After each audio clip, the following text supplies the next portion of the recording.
kita. Hi everyone, mga langga. Nandito ang tsahin ko. Ngayon lang kami nagkita. Ilang taon.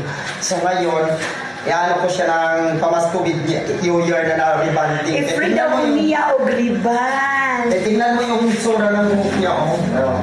Ayan, oh, tingnan mo. Ano nangyari dito? Parang walis tambo na, mga langga, oh.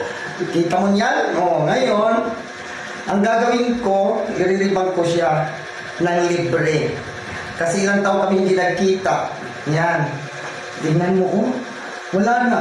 Ang buhok niya na virgin, na maganda ng kulot, ngayon kinulayan na, nagbukhang walis tambo. Ayan, oh, ang itsura, oh. Matagal na yan. Kaya, hindi ko na yan pinapaan. i-relevan ko na lang siya. Kung hindi ikaw, hindi ko yan ikakatiwala. Tingnan mo mga langga. Sus, ano ba yan, oh? Parang walis tambo talaga. Kaya ayusin ko siya para umuwi siya ng Mindanao. Napakaganda na, di ba, mga langga? Para lalo siyang gumanda. Yan. Makakita na. Uy, bakit pa rin tayo dilaw? Nasyak ako ngayon. Di ba? Alam nyo, ito. Noon, mga unang panahon, nag-harvest kami ng sayote, kung saan-saan, pako, kung saan-saan kami nakarating para ilako namin, para makabili kami ng bigas. Pero ngayon, mayayaman na kami. May parlor na kasi siya, hindi mayaman. Mayayabang. May parlor na kasi siya, kaya mayaman na siya. O, diba?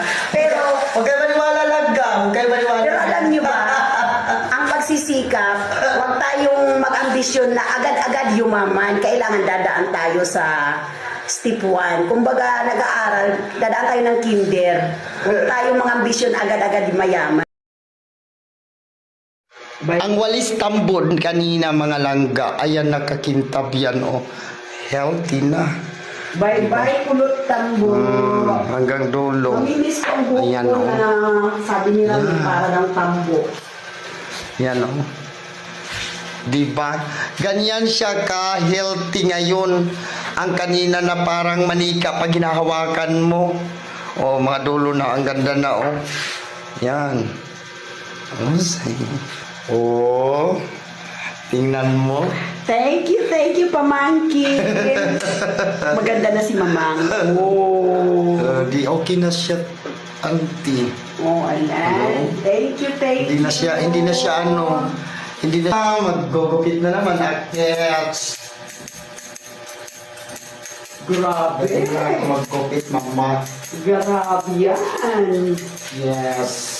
Oy ko, ang